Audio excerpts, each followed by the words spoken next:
শাবান মাসের আমল সম্পর্কে জানতে চাই। উত্তর হলো শাবান মাস শুরু হয়েছে। শাবান মাসের সবচেয়ে গুরুত্বপূর্ণ আমল হলো এ মাসে বেশি, বেশি নফল রোজা আমাদেরকে রাখতে হবে। নবী করিম সাল্লাল্লাহু আলাইহি ওয়াসাল্লাম সম্পর্কে আয়েশা রাদিয়াল্লাহু তাআলা আনহা বলেছেন, "কানা নবী সাল্লাল্লাহু আলাইহি ওয়াসাল্লাম ইয়াসুমু শাবানা ইল্লা কালিলা।" নবীজি পুরো শাবান জুড়েই প্রায় রোজা রাখতেন সামান্য কয়েকটা দিন বাদে। অন্য আরেক হাদিসে আসছে যে তিনি শাবান মাসে যত রোজা রেখেছেন, এত রোজা অন্য কোনো মাসে আর রাখেননি। এজন্য শাবান মাস বেশি, বেশি নফল রোজা রাখার মাস। শাবান মাসে নফল রোজা ছাড়া রমজানের প্রস্তুতি টাইপের কাজ হতে পারে। স্পেসিফিক কোনো আমল আর দ্বিতীয়টি নেই। আর শাবান মাসের মধ্য রজনী লাইলাতুন নিসফ মিন শাবান সেটি হাদিসের আলোকে মর্যাদাপূর্ণ রাত হিসেবে সাব্যস্ত হয়। সেই হিসাবে আল্লাহ তাআলার কাছে মাগফিরাত চাওয়া, আল্লাহ তাআলার ক্ষমা লাভের চেষ্টা করা সেটা মৌলিকভাবে অবশ্যই প্রশংসনীয় হতে পারে। কিন্তু এই রাতকে ঘিরে আমাদের সমাজে বহু কাজ হয় যেগুলো কোন হাদিসের সাথে কোনো সম্পর্ক নেই এবং এটাকে ভাগ্য নির্ধারণের রজনী হিসাবে আমরা যারা মনে করি সেটাও সঠিক ধারণা নয়।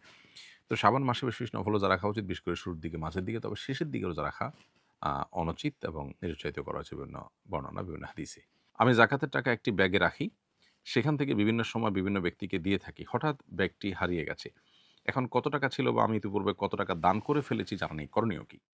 জাকাতের টাকা যে ব্যাগে আপনি রেখেছেন বা যে বাক্সে রেখেছেন সেখান থেকে কিছু, কিছু করে দিয়েছেন এবং হারিয়ে যাওয়ার আগ পর্যন্ত কত টাকা দিয়ে শেষ করেছেন আপনি জানতেন না। এই যদি হয় অবস্থা তাহলে সেক্ষেত্রে আপনাকে অনুমান করে বের করতে হবে যে কত টাকা ইতিমধ্যে আপনি জাকাতের টাকা দিয়ে শেষ করেছেন। তাহলে আপনার সম্পদের সেই পরিমাণ জাকাত আদায় হয়ে গেছে। বাকি যেগুলো আপনার অনাদায় রয়েছে সেটা আপনাকে বের করতে হবে। এই জিনিসটা আপনাকে অনুমান করে বের করতে হবে এমনভাবে যা দিয়েছেন সেটা এর কম হবে না। এতটুকু নিশ্চিত। সেরকম একটা ফিগার আপনাকে আসতে হবে। তাহলে আপনি সেটুকু দিয়েছেন বলে ধর্তব্য হবে। আর বাকিটা আপনাকে জাকাত দিতে হবে। এর কারণে আপনি অবশ্য গুনাহগার হবেন না। যেহেতু এটা আপনার ইচ্ছাকৃত হয়নি, ইচ্ছার বাইরে হইছে। কিন্তু আপনার ফিগারটা আনুমানিকভাবে আপনাকে বের করতেই হবে। কসমের কাফারা হিসেবে যদি ৭-৮ বছরের শিশুকে খাবার খাওয়াই, তাহলে কি তা যথেষ্ট হবে? উত্তর হলো যে সাধারণত প্রাপ্তবয়স্ক বা প্রাপ্তবয়স্কের কাছাকাছি বয়সের মানুষকে কাফারা স্বরূপ যে খাদ্য দানের নির্দেশনা কোরআনে রয়েছে, সেটি আদায় করতে হবে এই সমস্ত মানুষকে খাওয়ানোর মাধ্যমে। ৭-৮ বছরের শিশু প্রাপ্তবয়স্ক কিংবা প্রাপ্তবয়স্কের কাছাকাছি নয়। তারপরও সে যদি প্রাপ্তবয়স্ক মানুষের সমপরিমাণ খাবারের মালিক হয় বা তাকে যদি এটা মালিক বানায় দেওয়া হয়, আপনি যদি অ্যাজ এ কাফারা তাকে দিয়ে দেন এটা, তাহলে আদায় হয়ে যাবে। এতে কোনো সন্দেহ নেই। আর বসিয়ে খাওয়ালে সে তাকে খাওয়ালে আদায় হবে না একদল আলেমদের মতো, আরেকদল আলেমদের মতো হবে। তো নিরাপদ হলো আপনার এক্ষেত্রে প্রাপ্তবয়স্কের কাছাকাছি মানুষকে খাওয়ানো। বিশুদ্ধ মত হলো বা ফতোয়া যেটার উপরে সেটা হলো যে ৭-৮ বছরের শিশুকে পেট পুরে যদি খাওয়ানো হয় তাহলেও আদায় হয়ে যাবে। আমি নিয়মিত কোরআন তেলাওয়াত করি। অভ্যস্ততার ফলে পিরিয়ড চলাকালীন সময়েও মাঝে মধ্যে কোরআন তেলাওয়াত করে ফেলি। এতে কি আমার গুনাহ হবে? যদি আপনার ইচ্ছার বাইরে মুখ দিয়ে কোরআন তেলাওয়াত চলে আসে নিজের অজান্তে, তাহলে সেক্ষেত্রে গুনাহ হবে না। কারণ মানুষের ইচ্ছার বাহিরে বা মানুষ ভুলে কোনো কিছু করে ফেললে তার জন্য আল্লাহ তাআলার কাছে দায় থাকে না। এটা ইনশাআল্লাহ আল্লাহর কাছ থেকে আপনি ক্ষমা পাবেন এটার ফলে। যার কারণে আপনি ইচ্ছাকৃত জন্য তেলাওয়াত না হয় সেটি লক্ষ্য করা দরকার। কারণ মাসিক অবস্থায় কোরআন তেলাওয়াত করা যাবে না। এটাই হলো জমহুর বা সংখ্যাগরিষ্ঠ আলেমদের মত, বিশুদ্ধতর মত।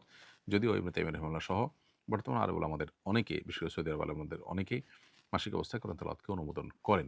সংখ্যাগরিষ্ঠ আলেমরা অবশ্য এর খেলাফ বা ভিন্ন মত পোষণ করেন। রোজা রাখলে গর্ভের সন্তানের সমস্যা হবে, কি করব? রোজা রাখলে গর্ভস্থ সন্তানের সমস্যা হবে এটি যদি আপনি নিশ্চিত হন, তাহলে সেক্ষেত্রে রোজা না রাখার সুযোগ আপনার আছে। পরবর্তীতে রোজাগুলো যখন সুস্থ হবেন, গর্ভ খালাস হবে, তারপরে সুস্থ হওয়ার পর আপনি রোজাগুলো রেখে দিতে হবে। তবে গর্ভস্থ সন্তানের সমস্যা হবে এই জিনিসটা আপনাকে আগে নিশ্চিত করতে হবে। কিভাবে আপনি নিশ্চিত হলেন যে গর্ভস্থ সন্তানের সমস্যা হবে রোজা রাখতে গেলে?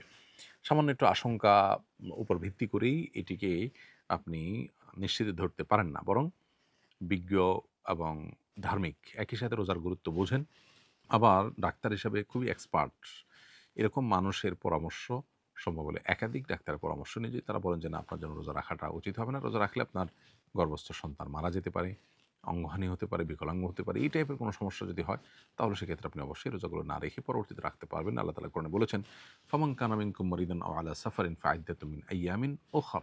যারা অসুস্থ থাকবে অথবা সফরে থাকবে তারা অন্য সময় রোজাগুলো রেখে দিতে পারবে। অতএব এই আয়াত আপনার জন্য প্রযোজ্য হবে।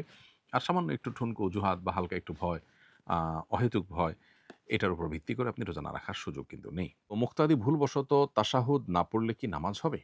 উত্তর হলো মুক্তাদি যখন ভুলবশত তাশাহুদ মিস করবেন, তখনও তার নামাজ হয়ে যাবে এবং এটার জন্য কোনো সিজদায়ে সাহু দিতে হবে না।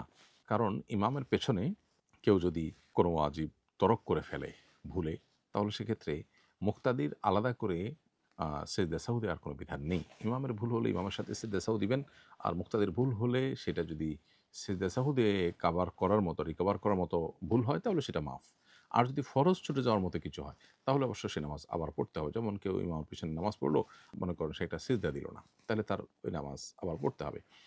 আর যদি কেউ তাশাহুদ ইচ্ছাকৃত ছেড়ে দেয়, তাহলে সেক্ষেত্রে সেটা তো আপনার সিজদায়ে সাহু দিয়ে রিকভার করার মতো না।